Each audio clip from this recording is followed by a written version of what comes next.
Hey everyone, back again. All right, let's finish up Jasbir Puar's terrorist assemblages, starting from chapter 2, titled Abu Ghraib and U.S. Sexual Exceptionalism.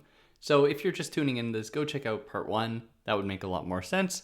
But yeah, without further ado, let us just jump into chapter 2 here. Now, I want to make it very clear, we're going to be talking about some very difficult subject matter here. That is the abuses that occurred at Abu Ghraib. So please keep that in mind and please do take care of yourselves. But I won't be discussing anything in any great detail because, if you do want all the detail and want to see all the images, you can just Google Abu Ghraib, Ghraib, to follow along. But, do so with care. Now, Abu Ghraib was an American-run prison in Iraq where after 9/11, it was found out that U.S. military personnel were torturing Iraqi prisoners and were subjecting them to sexual abuse, physical abuse, terror, like some of the most unimaginable horrors really inflicted against people at Abu Ghraib. Now, one of the things that Puar is going to ask us to think about here is just why Abu Ghraib got all of the attention that it did, which it should have. Like, it should have warranted all that attention. But Puar also asks, how come Abu Ghraib was like a singular moment highlighting American military aggression and violence, while the continued bombing of Iraq and Afghanistan and Palestine weren't given the same kind of attention? And she's going to explain this by providing the explanation of homo-nationalism. And that is because these acts took on sexual proportions and in many cases were associated with homosexuality, that they were given this much attention. So it was because of that these acts were highlighted. While the other violences that are just so normal, whether it's American bombing people in the Middle East or Israeli bombing in Palestine and Yemen, horrendous stuff, those things don't get as much attention because they do not feed into the script of homo-nationalism. And that's not the only reason, of course, but that is one part of it that she's going to focus on here. Now, after Abu Ghraib occurred, obviously many people took to the media airwaves to just write it off as some bad apples. Some bad military personnel that had gone rogue and weren't actually indicative of the U.S. military, which is totally untrue. The horrors that have been conducted by the U.S. military over many, many of the last decades, cannot be understated. And this isn't an outlier. This is absolutely part and parcel of U.S. hegemony and Western hegemony broadly, and the kinds of violences that it inflicts upon people in the Middle East, in the global South, and et cetera, et cetera. Or, in addition, I'm saying this as more and more revelations are coming out about Israel's systemic use of sexual violence against Palestinian hostages, very common Israeli tactic. That is always occurring, yet is part of the norm, and doesn't get the same kind of big media response within Western media. So what then was so intolerable about Abu Ghraib and the specific uses of horrible things, like obviously in these contexts, unconsensually forcing people to undergo oral sex, nudity, bondage, all this stuff that when it's not consensual is obviously really horrible and should be condemned. Why was this given so much attention? Well, one thing, and one of the answers can be found in one of the most common responses to Abu Ghraib, and that was that this was not only a demonstration of explicit violence and sexual assault against people, but it was also interpreted by the kind of liberal Western media class and activist class. It was described as doubly harmful to Muslims because they are so intolerant to things like nudity, to homosexuality, and to everything like this. So even among people in the West who were condemning the actions of these military personnel in Abu Ghraib, we find this homo-nationalist script finding its script. Nice, David. This homo-nationalist script finding its way into the condemnation, where the condemnation then centers not these actions, but the way that these actions confirm Muslim traditionalism and fundamentalism, and being therefore homophobic. So in that way, we see, even in the condemnation, we see an affirmation of American power and hegemony, and sexual exceptionalism, and kind of, queer liberation and gay liberation that can only be found in the West. Now, there's a lot to unpack here. There's so much to unpack about the assumptions that underwrite these condemnations, that is, assumptions about what actually constitutes homosexual acts, where this is a reduction of sexual acts or a reduction of a sexual orientation, that is, in this case, homosexuality, to specifically in erogenous zone type acts, which is already a very specific way of understanding sexual orientation and to understand these sexual acts, where there's actually nothing that is inherently homosexual about any of these things, but they are coded in that way in order to neatly identify them and to organize them within the broader matrix of American and Western understandings of sexual acts and their relative proximities to these neatly organized models or sexual orientations. And by leaving these assumptions unexamined, what it does is it affirms the West's place in naming what counts as homosexuality, what counts as gayness, what counts, what specific sexual acts fall under these umbrellas and that belong to these sexual orientations.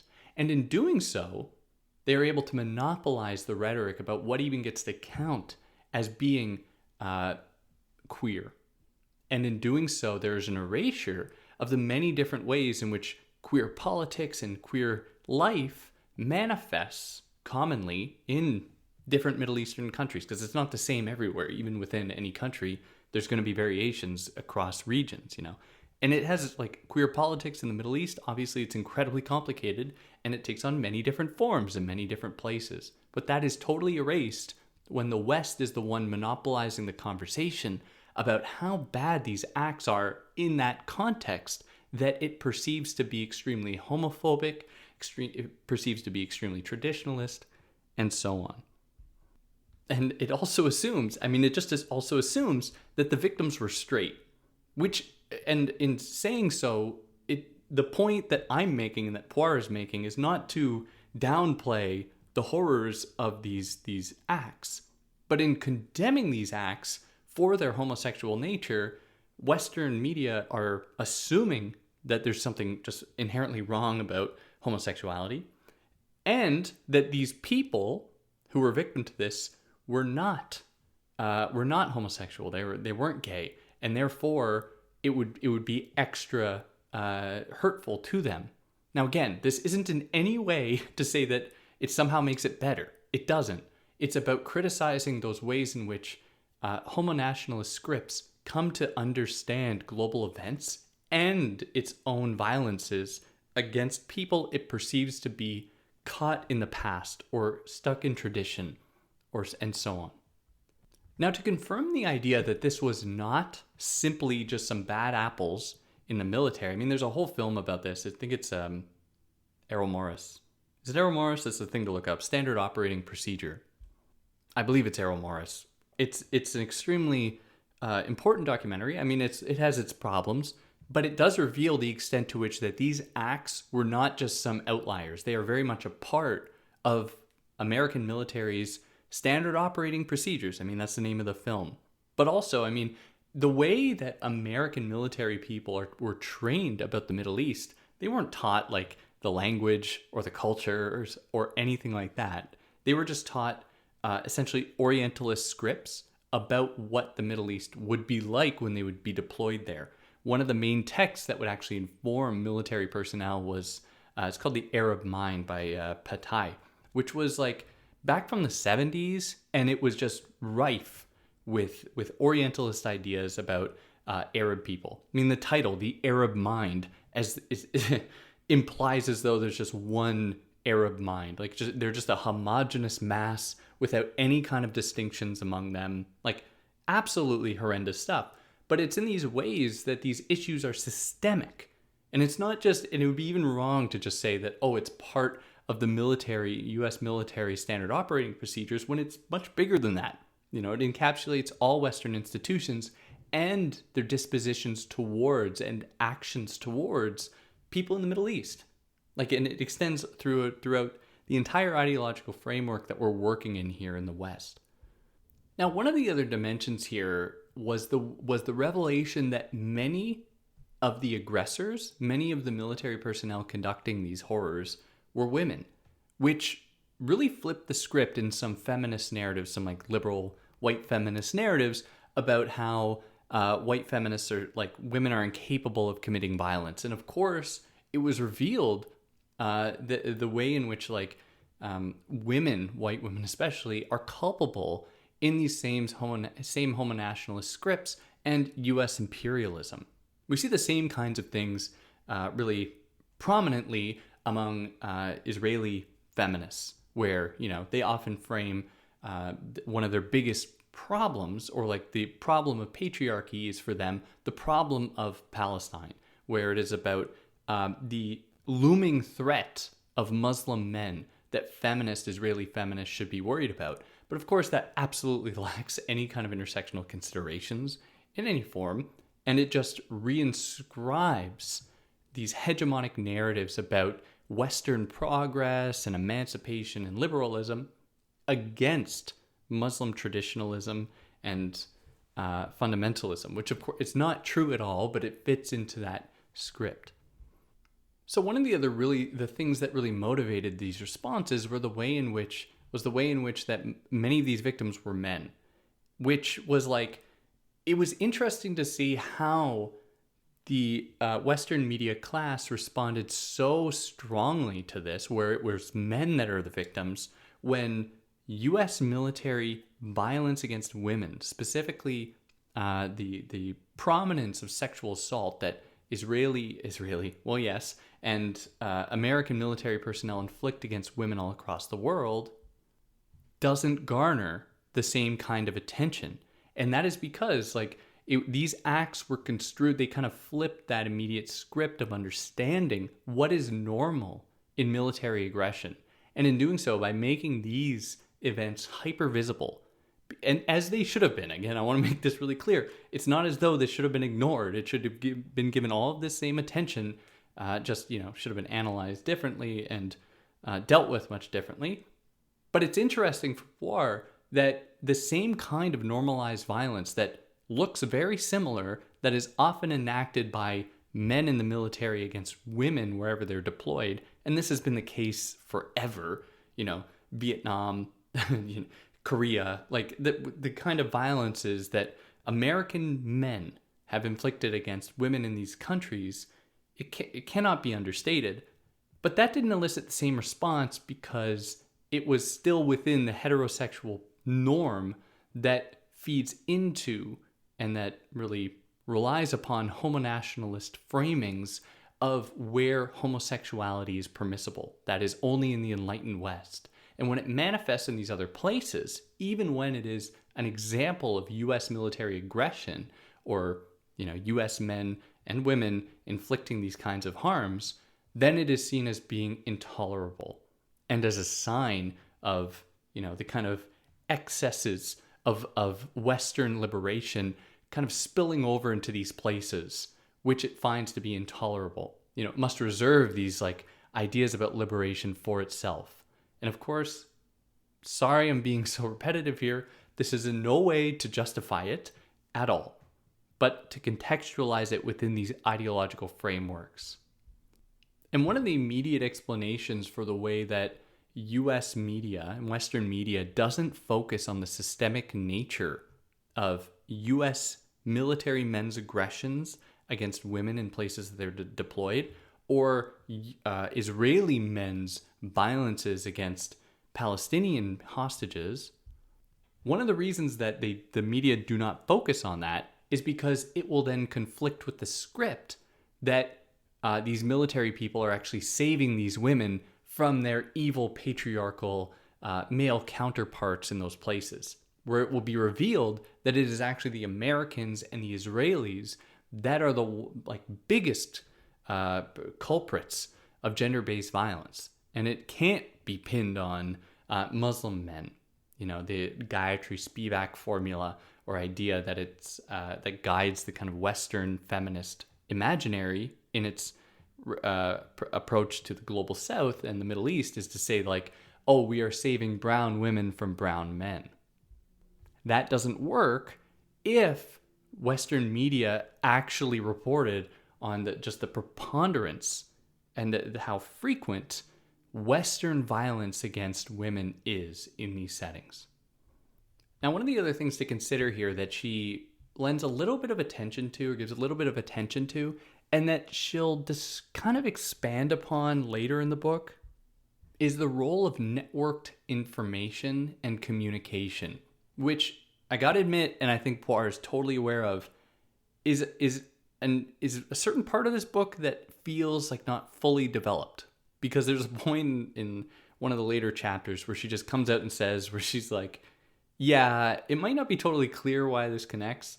And she goes into exploring societies of control and ideas about networked connection and networked surveillance and a kind of post-panoptic type of control and all of this that I'm not going to go into great detail about because I struggled to really fit it within the broader project here, even though I think it's extremely relevant.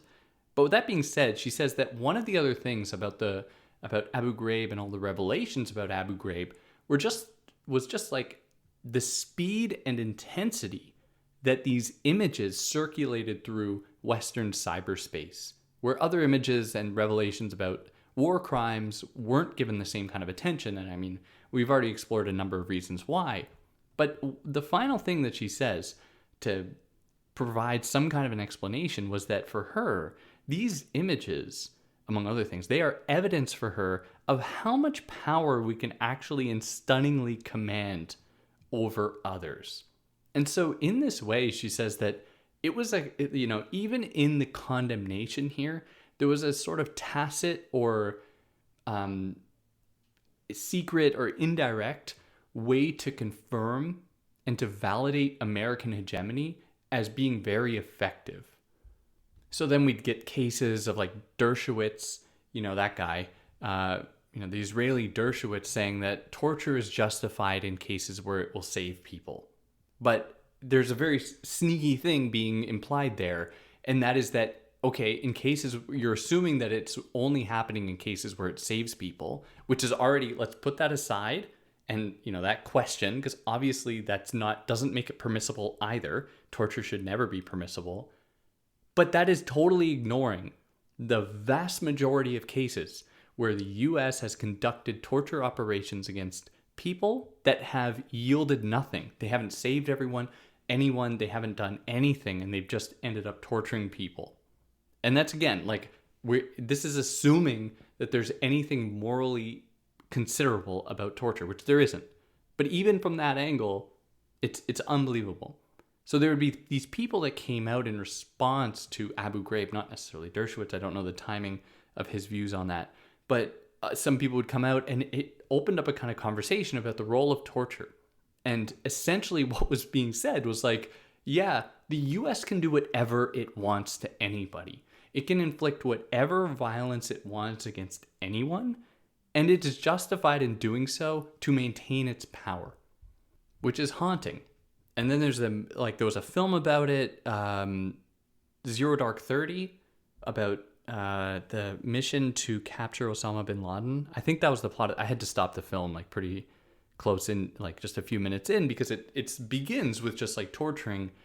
I believe it was people in Iraq, just torturing people. And we're supposed to be on the side of the torturers. It's oh, no, they're going to find out what actually happened. No, no. that it's unbelievable. It's just totally normalized.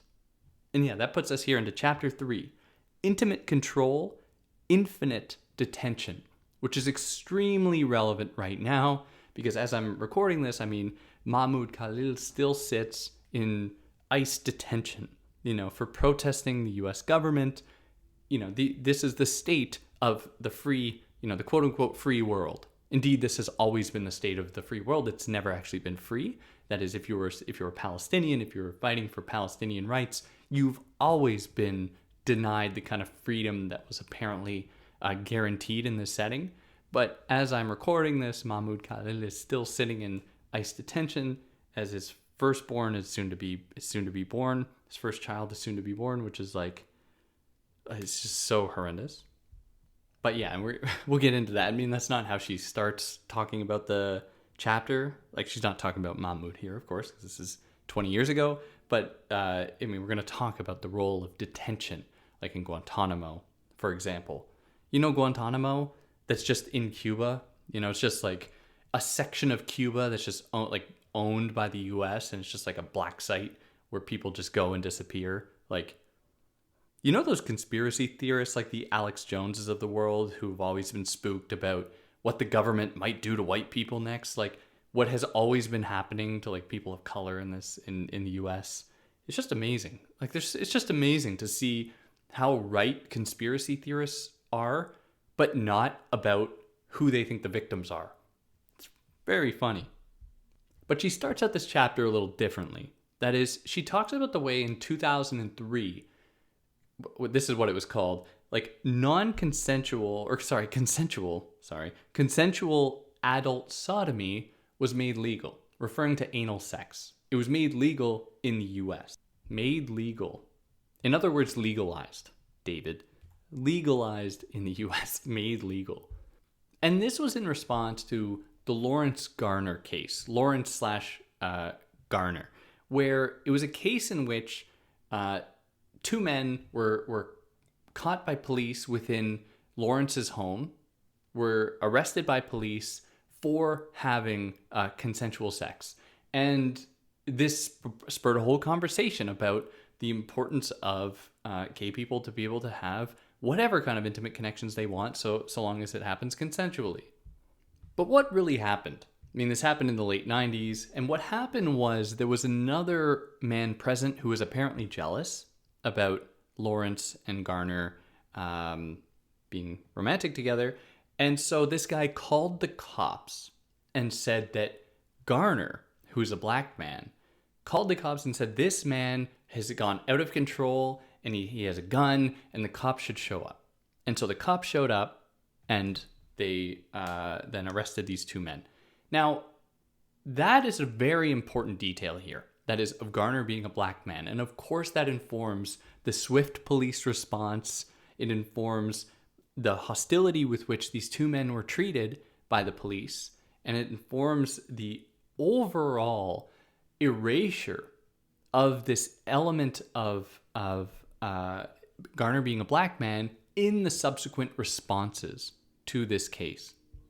So in 2003, when gay sex was essentially, or even that is problematic of me to say because I'm just associating anal sex with gay sex, which isn't the case at all. But there's so many different things to kind of consider about this. But when, in the technical terms, when consensual adult sodomy was made legal, I'm going to just keep saying that. Many people very rightfully celebrated this. Obviously, it's a good thing. However, there were quite a few issues. With this. And one of the first things was some people were quite skeptical because they were like, okay, well, isn't this just another confirmation about the role of the state in determining what are proper versus improper sexual acts? Why do we need to go through this filter of the state to approve people of this?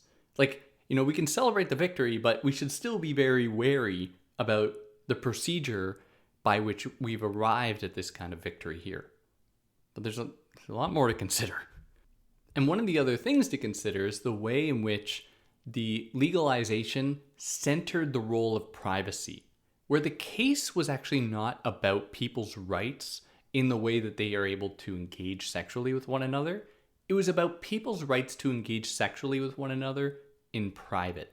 So they made it a matter of privacy. The same thing with like Roe v. Wade, where it was a matter of privacy, where people have the right to privacy, which means that they can determine what happens to their own body, so long as it's their decision, it's consensual. And there's no government agency that has the right to infringe on people's privacies to make those decisions. Now, the problem with this is that it maintains a distinction between the private and the public that many people do not get to easily enjoy. So what this case ruling effectively did was it was great for people who have access to privacy, great for queer people who own homes or who have a place to live because they could enjoy these privileges. But what about all those people who don't have like privacy? Are they therefore not allowed? They don't have the right to engage sexually, consensually with other people? Like, how does this so-called victory then confirm certain elements about, American or Western control? That is, things can happen so long as it's in private. And how does it uphold various narratives about private property, about home ownership, about having like your own space, which are totally new things in like human history, but it naturalizes them with verdicts like these and makes it a matter of people having the right amount of wealth to then be able to engage in the proper acts, demonstrating their own queerness or being part of that community and expressing themselves in those ways. So by leaving this kind of assumption or emphasis upon privacy unexamined, what it effectively does then is it normalizes it. Normalizes that the price of entry for being sexually active in those ways is to have access to privacy. Now, of course, this goes down racial lines too, where, especially in the US, like Black people have been systemically denied access to continuous housing, through gentrification, through land dispossession, through so many different things.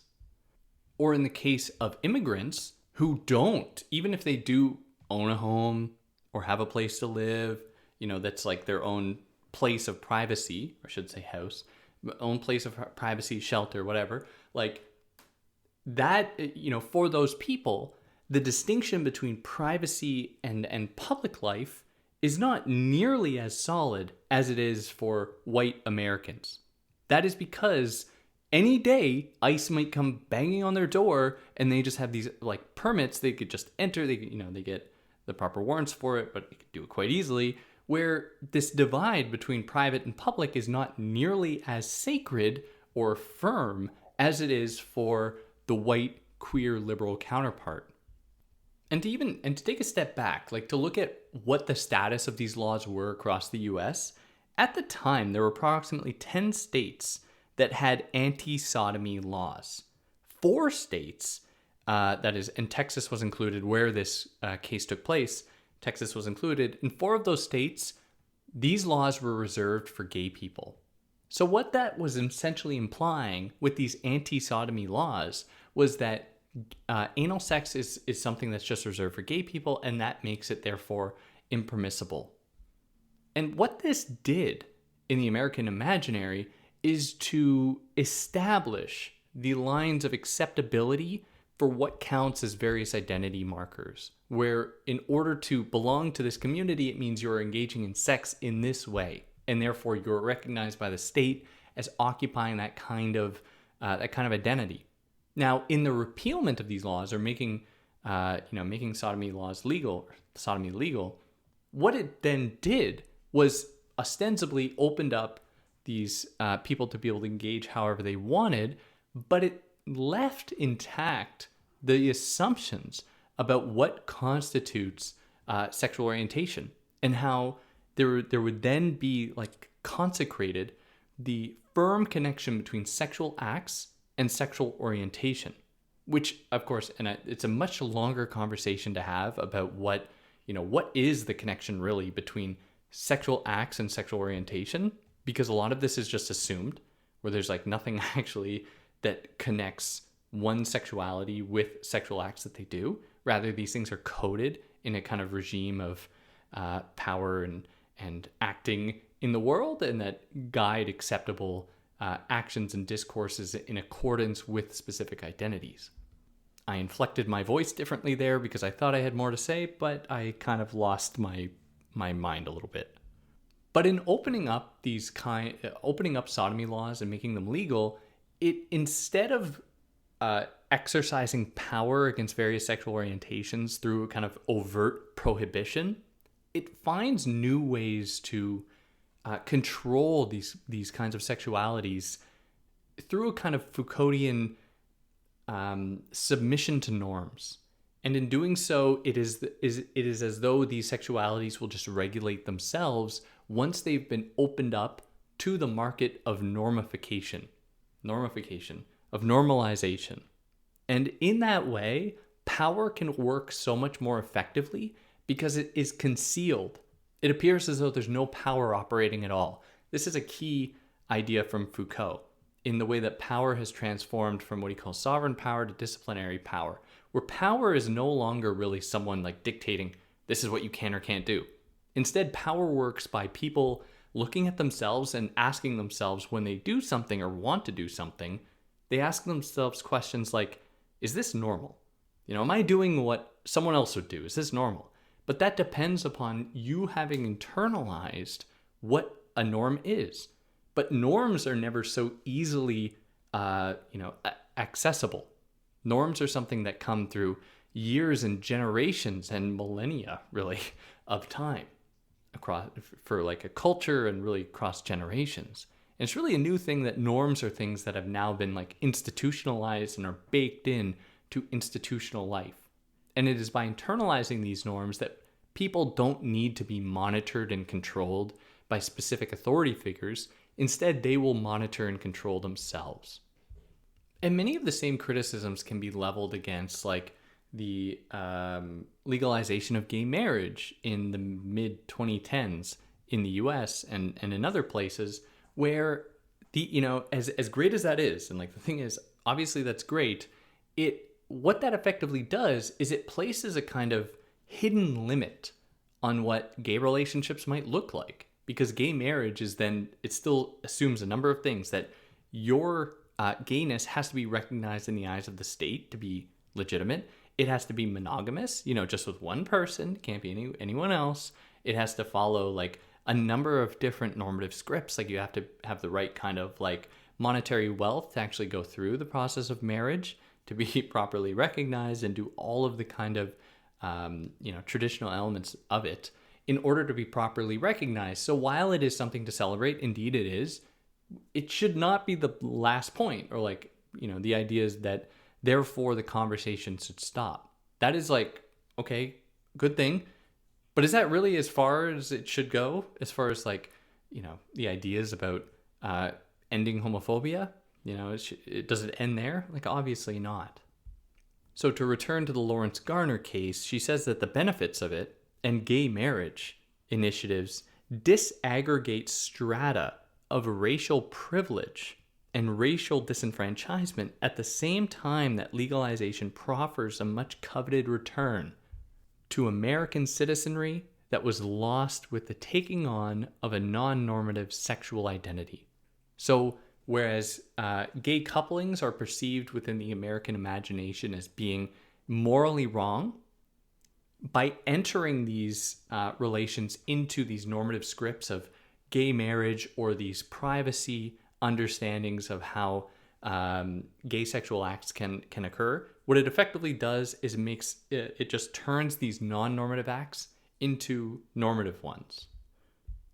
So long as they occur either in private or in the proper ways in the eyes of the state.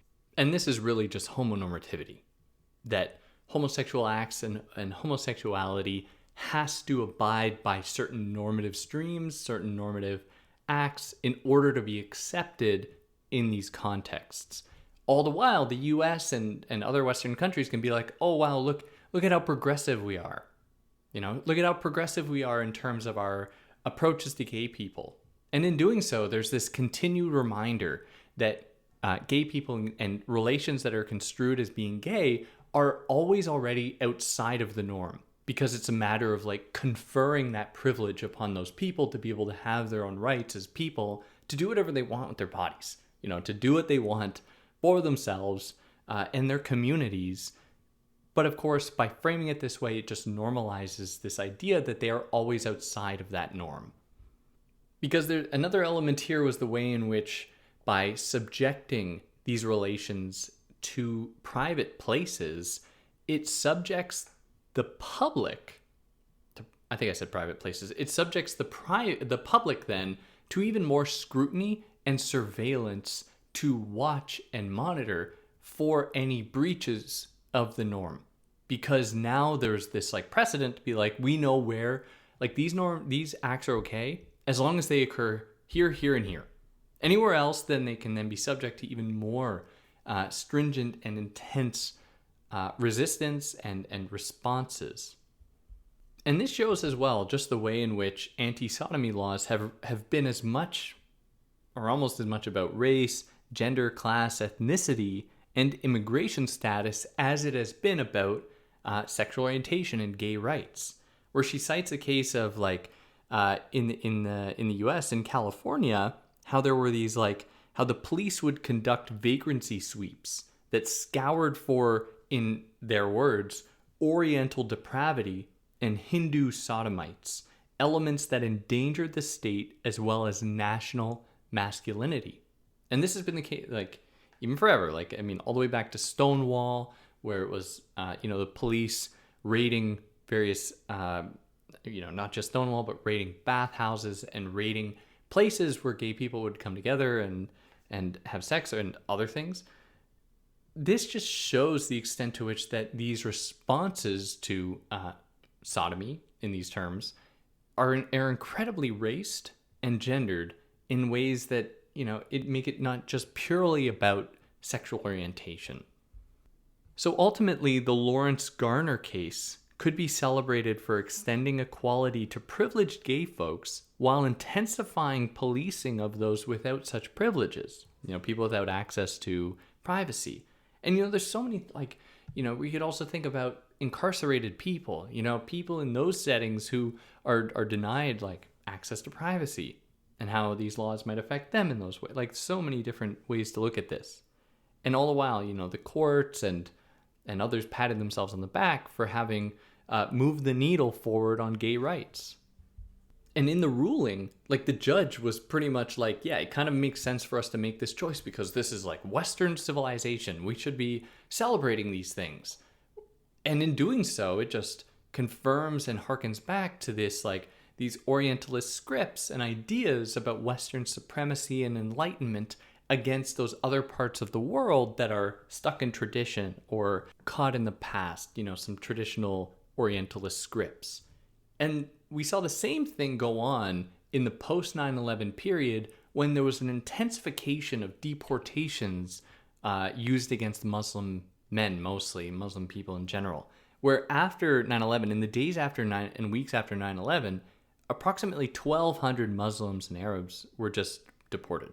And many thousands more were forced to self-report to the US government because many of them were told to, and many of them were scared that if they didn't, they would get deported. So it was horrible. People were calling the cops on people who just appeared to be Muslim. In the next chapter, we're going to talk about how this affected Sikh men. You may have heard my cat running in one of her moods. How this affected Sikh men and how they were subject to so much violence for being, at least this is the narrative we're going to problematize, but being associated with Muslim men. And in all of this, after 9/11, when all these deportations were occurring, some people were condemning it and being like, how could you dare take away these people's rights to be here? Some of these people might be queer people, and they aren't going to be welcomed where they'd go back home. And it's what? You're trying to say that the place that's deporting them is this safe haven for them, this bastion for their sexual orientation, as though, number one, as though even if they were queer, that they wouldn't be accepted at home, which is a big assumption. Two, that their queerness would even factor into them for them in those moments. It may have, but it's just an assumption that that is like guiding them in terms of like how they are perceiving the threat of deportation. You know, how many of them were like, wow, I won't be able to be outwardly queer anymore, as though being outwardly queer was so easy in the US. But it shows, and like I said, like people, it was a horrible time, and that people were calling, and I remember this, like I was pretty young, but I remember like so many news reports about, and seeing it online, just the extent to which that people were getting arrested and stuff just for like walking down the street and appearing to be Muslim because someone would call the cops on them and accuse them of being a terrorist or something. And it goes to show that these people don't really have access to the kind of privileges that are supposed to be conferred upon them in these public spaces that others would get to enjoy. Therefore, further problematizing this so-called public-private split and all of that. And it attests for Puar to an emerging kind of society of control, a new kind of society of control that is really facilitated through networked communication and the internet and being able to spread information quite easily. It's important not to reduce it or to offer a kind of media determinism to that, or to say that it is because of these changes in media that suddenly people started to become Islamophobic or racist. Obviously, that's not what Puar is saying here, because that would completely abstract away from the history of racism and everything, and just pretend as though it's because the new media, or like kids these days and their phones, as though that's the problem, when that's not the case at all. But one of the things that, you know, she looks at is the way in which in these settings, and we'll talk about this a little bit more, we'll kind of talk about it now. Like in these settings, like people are turned into kind of data. So all this opened up for new forms of networked control where people and bodies are transformed into data that uses racialized and gendered identity markers to reduce people to an uncorporeal, that is non-bodily, kind of risk assessment. And this is how, like, in so many ways, like American surveillance and data extraction were using various identity markers to organize people in how much risk they pose to like American domestic policy. And this is just one moment, a new way in which power takes away people's humanity in exercising that power against them. Like this is what, you know, even looking back at World War II and the treatment of Jews in Germany and all throughout Europe, like with the histories of anti-Semitism, and Hannah Arendt very correctly, I think, identifying the ways in which these people's humanity is stripped from them. We see that go on today, specifically really against Muslim people, in the way in which their humanity is stripped from them by them being turned into these kind of data points. And when they are turned into data points, and this kind of informs the very logic of deportation, of concentration and deportation, is that, you know, their rights are taken from them and they're just turned into like another node within a networked landscape to be moved around. And sent wherever they're going to be minimized in terms of a threat. And this goes, and there's so many different ways to look at this. Like she explores it from a Foucauldian angle, looking at like Foucault's ideas about biopolitics, where for Foucault, the emergence of racism comes down to the interests of the state in protecting its population, where in identifying its population and having a kind of stranglehold over that population's sexual acts, it is able to then maintain the racial purity of a population by strictly limiting who can reproduce with whom, and how this can help to maintain that purity of the population, to then identify certain people whose race does not match that of the nation as possessing a race, where the people of the nation are seen as not possessing a race. You know, they're just part of a norm. And then when this happens, the state deploys a biopolitical framework to construe and perceive those others as being then a kind of virus within the social body that needs to be eliminated. So their humanity is erased, and they're turned into this just essentially this site of risk, like this like parasitic enemy from within. Yeah, that puts us into chapter 4. The turban is not a hat, is what it's titled.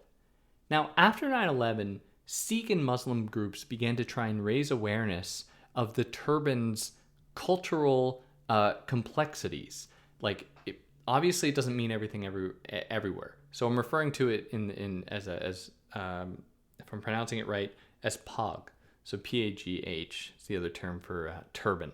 And it obviously, in different settings, it has very different cultural connotations, but in the eyes of Westerners, it just assumes one form. It just has this, after 9/11 especially, it had just kind of singular attachment to the Muslim world, and therefore, because of the politics of recognition in this way, I'm just using the term politics of recognition in my own way here, not attached to like identity politics or anything like that.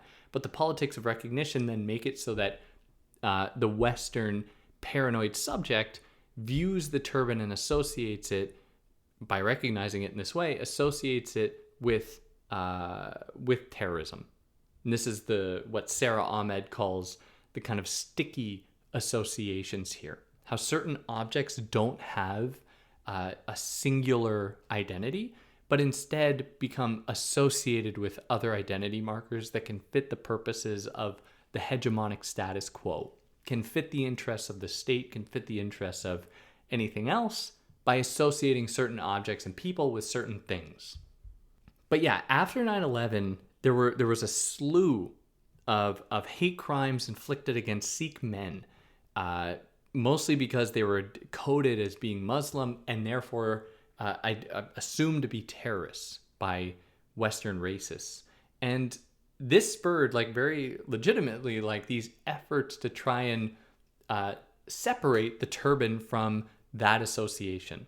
And the problem, though, of course, is that this kind of reified and it injected this idea that it is the part of certain activist groups and other advocates, framing it like it is the job of these people to separate themselves from the true enemy, the true terrorists, where some of the rhetoric was simply like, oh, we're not them. Don't confuse us with them. And in doing so, it confirmed fears of Muslim men by being like, yeah, that is legitimate concern, but all you racists should recognize that not all people who wear turbans are Muslim, so therefore you should reconfigure your cultural barometer, be a little bit more culturally inclined to be able to identify the true enemies.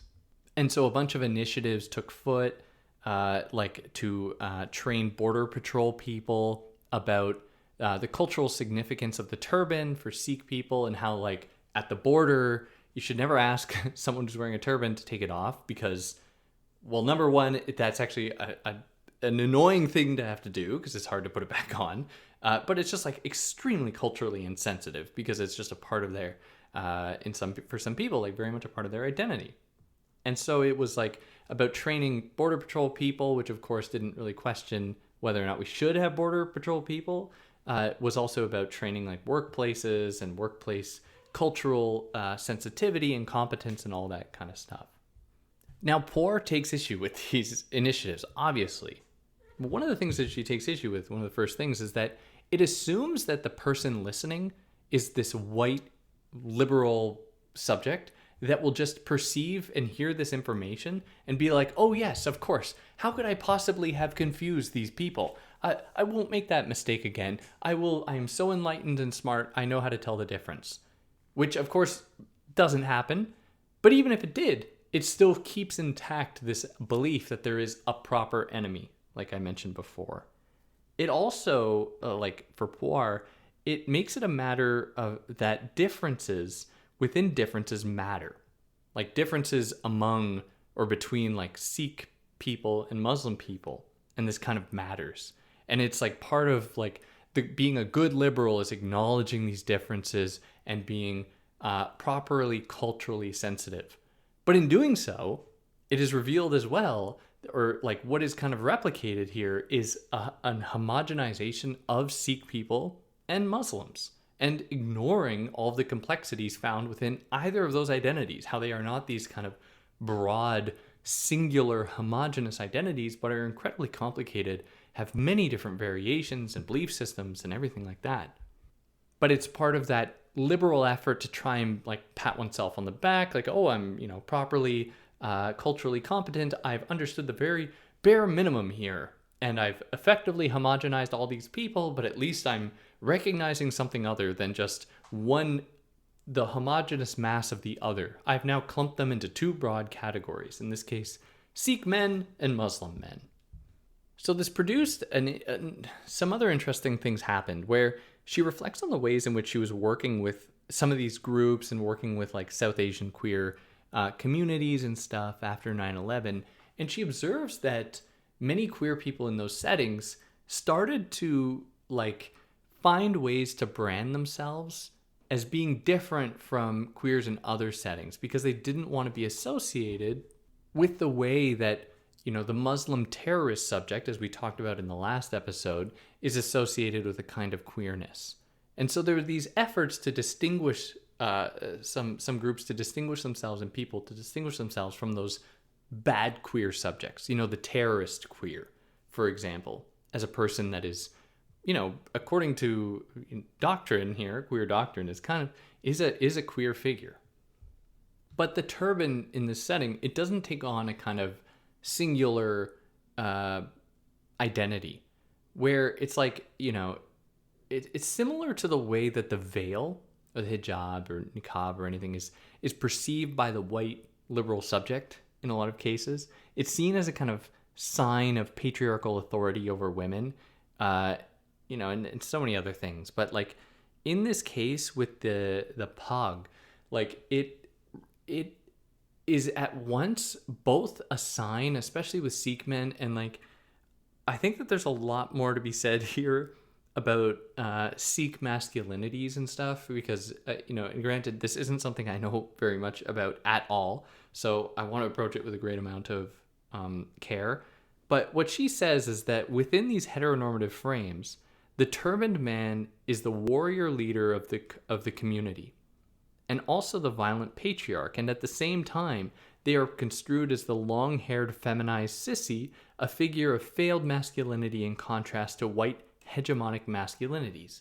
And which role they take on depends upon the strategies being employed against them at any given moment or by any given perspective, where their failed masculinity is offered when it is about elevating Western white masculinities, but then their kind of hyper-masculinity is offered when it is a matter of justifying violence against them, and painting them as this threat.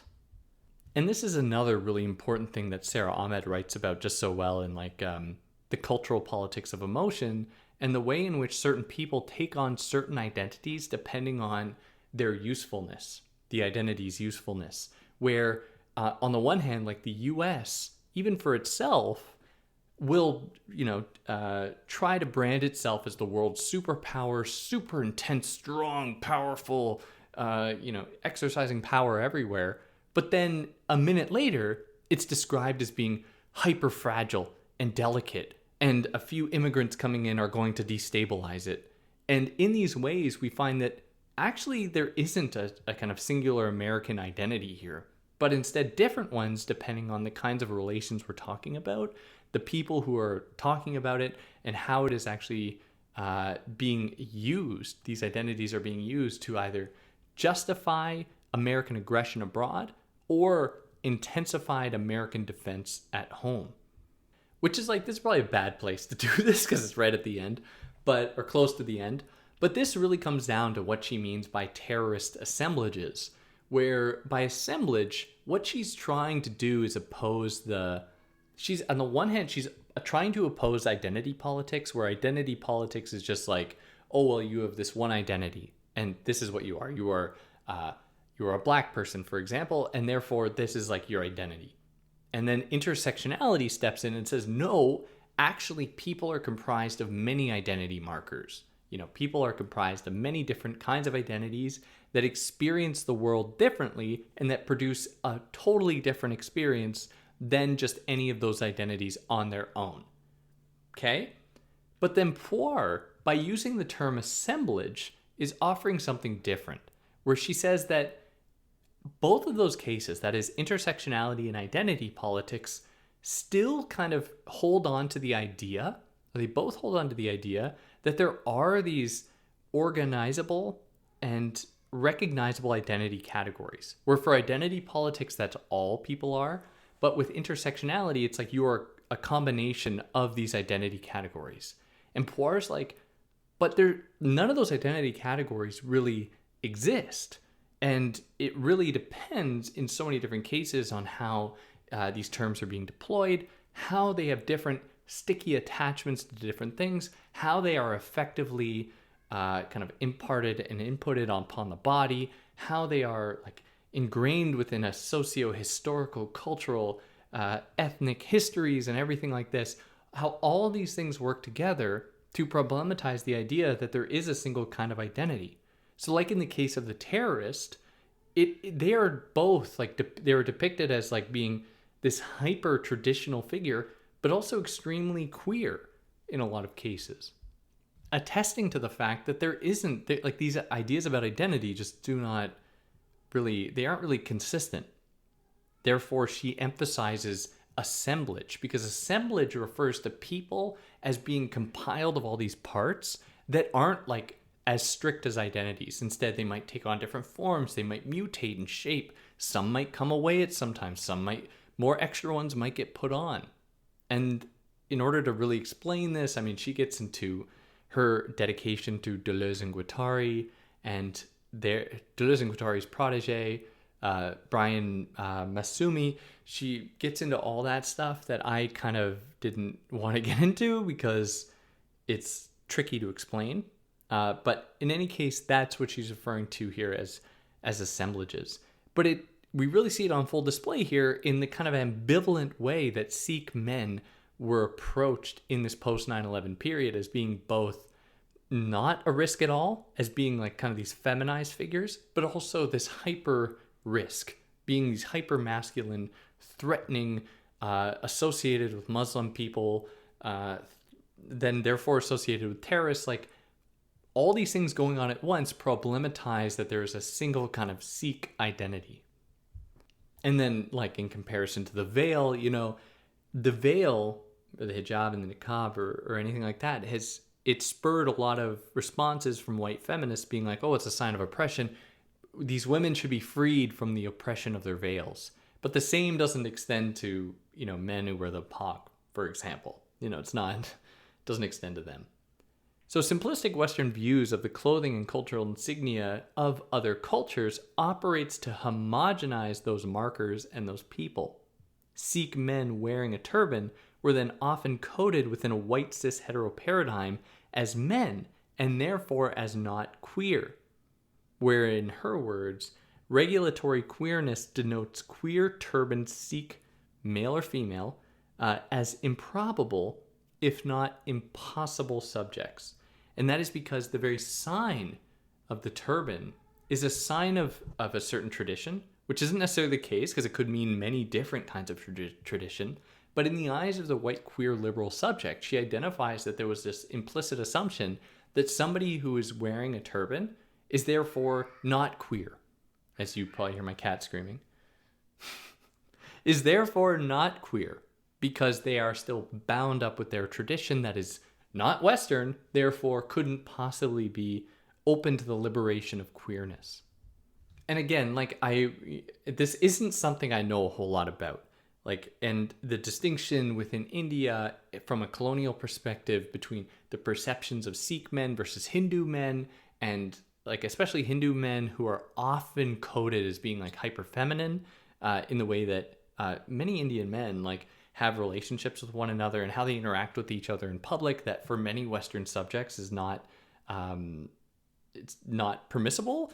The kinds of intimacy that even calling it intimacy is ridiculous, but the way in which some Indian men interact with one another and their relationship to touching one another is very different in the West, and the West codes that as being a sign of femininity, which is just absurd. But these are just many of the various complexities that are kind of at play here. And the way in which that Puar is trying to problematize any facile understanding of what, masculinity is, what femininity is, what queerness is, what anything else is, where these things don't have these unitary, homogeneous, consistent identities, but are instead always mutating and transforming and taking on different forms and proportions. And yeah, that puts us in our conclusion. Queer times, terrorist assemblages. And as she's made, I mean, this just kind of goes over some of the main points, but as she's made abundantly clear, queerness is not automatically transgressive. And even when it does claim to be transgressive, we have to be wary of that, because that transgression might just be about transgressing like tradition. And it's a way to offer it as being like, it can only be found in the West, because the West is the place that transgresses tradition, apparently, when tradition is just meant like non-Western culture, of course. Now, in a sense, this is to adopt intersectionality, but she is clear, like I've already said, she's very cautious about intersectionality for just kind of being a little bit more of identity politics, while not actually accounting for the complexities of identity, which is like, you know, a very important point. While, of course, I think that there's, and Puar is not saying we must do away with intersectionality. It's instead that we must make it better. It must account for more. It must take on way bigger proportions here. So she surveys some of the tensions within, like in the rest of this conclusion, she surveys some of the tensions within queer theory and post-structuralism, which I'm not going to recite because it's a lot. And then it's like, a lot of this is like, she goes through like Halberstam and Munoz and Edelman, and like, I feel like it would take way too much time to explain all these people and their various perspectives, and the ways in which many of them, both challenge Western hegemony and homonormativity, and also how some of them reinscribe homonormativity. But I just feel like it's a little much with all the new people to be introduced right at the end. So you should be reading the book anyways, but, maybe I should have allocated more time to it, but I thought it would be a good place to wrap up. But she surveys all these people to say that the project that she's putting forward is to really move beyond identity and to offer a kind of anti-identity, dare I say, ontology, which is to say that the very nature of being human is to not have an identity. That is, as humans, we are, we're like sensory beings that are always changing and adapting and mutating in relation to various stimulus that comes to us, how we interact with others, how we shape one another in the world, and how we don't have these kind of neat identities. While also she's recognizing the way that people are oppressed on the basis of identity. It's not doing away with that. But yeah, acknowledging all these things, and she goes through all of this. But she advocates for this and to move it away from the limits of identity, and in its intersectional form, or its identity politics form. And she means as well here a kind of a turn to affect, or to think about affect in way more detail.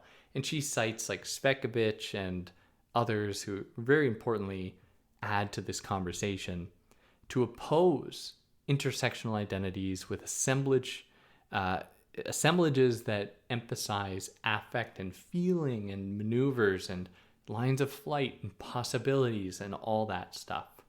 And yeah, that pretty much wraps it up. I think there's obviously a little bit more to explore here. I think that some of this was kind of added on at the end, and there wasn't a whole lot of space allocated to really unpacking these ideas.